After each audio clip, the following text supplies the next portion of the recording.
Morning students. तो हमने प्रायश्चित पाठ हिंदी में देखा आगे के पार्ट 1 में।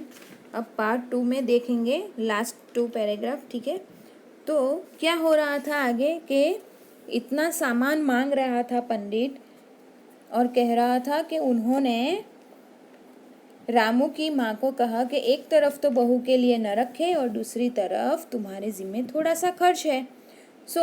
उससे मुंह ना मोड़ो। ठंडी सांस लेते हुए रामू की माँ कहती है फिर कि अब तो जो नाच नचाओगे नाचना ही पड़ेगा। बाद में पंडित परम सुख जरा बिगड़ कर बोले। पंडित परम सुख क्या बोले? जरा बिगड़ कर मतलब मुंह बिगाड़ कर बोले कि रामू की माँ, यह तो खुशी की बात है, अब तुम्हें अखरता है तो न करो। क्या कह रहा है कि अब तुम्हें इसमें भी कोई दिक्कत है तो मत करो। मिश्रानी, छन्नू की दादी और किस्नू की माँ ने एक स्वर में कहा, अरे पंडित जी, रामू की माँ को कुछ नहीं अखरता है, बेचारी को कितना दुख है, बिगड़ो ना, आप अपना मुंह मत बिगाड़ो, ऐसा वो पंडित जी को समझा रहे हैं। रामू की माँ ने पंडित जी के पैर पकड़ लिए। अच्छा, तो फिर प्रायश्चित का प्रबंध करवाओ। प्रबंध यानी व्यवस्था। फिर क्या कहता है पंडित जी कि प्रायश्चित का प्रबंध करवाओ, मैंने जो सामान मंगवाए वो सब मंगवा लो।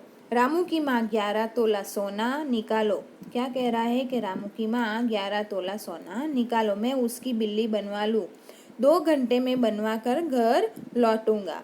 क्या कह रहा है पंडित जी कि मैं 2 घंटे में बिल्ली बनवाकर घर लौटूंगा, वापस आऊंगा, तब तक पूजा का प्रबंध रखो और देखो पूजा के लिए।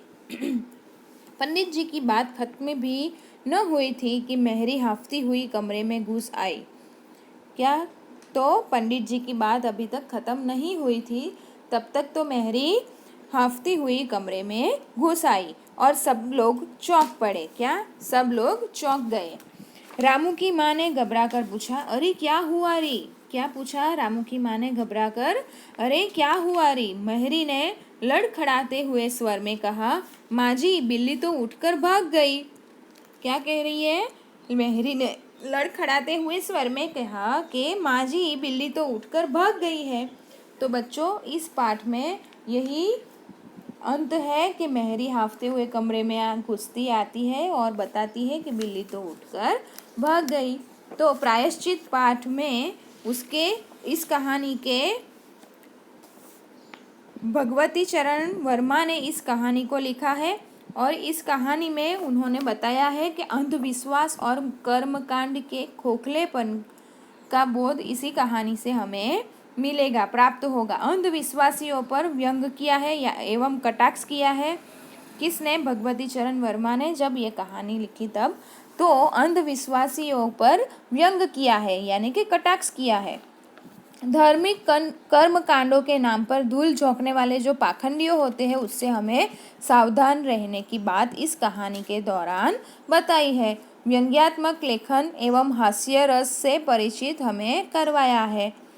तो बच्चों, इस कहानी के द्वारा हम लिंग बदलवा कर शब्दों को लिखेंगे, फिर विलोम शब्द लिखेंगे, तत्सम तद्भव शब्द भी लिखेंगे, है ना। देशज शब्द छाट कर लिखेंगे, मुहावरे के अर्थ भी है इसमें। तो इस कहानी में हम ये सब जान गए कि अंधविश्वासियों पर हमें खोखले जो होते हैं, खोखलेपन से पाखंडियों जो भरे हुए होते हैं उससे हमें सावधान रहना चाहिए। तो प्रायश्चित कहानी में आपको समझ में आ गया होगा। ठीक है, नहीं समझ में आया हो तो आप मुझे पूछ सकते हो। धन्यवाद।